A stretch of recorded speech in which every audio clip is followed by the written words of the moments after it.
Hello, good morning. So, ito nga pala yung pinaggamitan ko ng excess na leaves nung Thai basil na ginawa nating cuttings.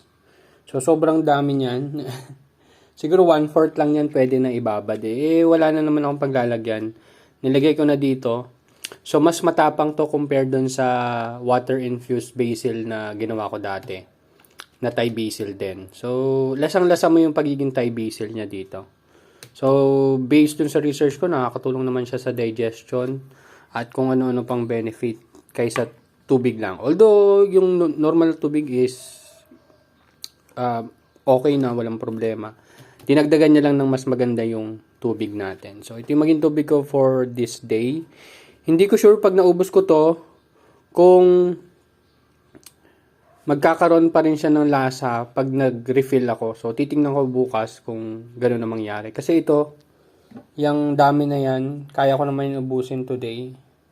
Siguro 2.5 to 3 liters siguro tong container na to. Yun lang. So, kung may mga sobra kayong mga dahon ng basil, pwede nyong gawing water-infused basil. Yun lang. Bye-bye.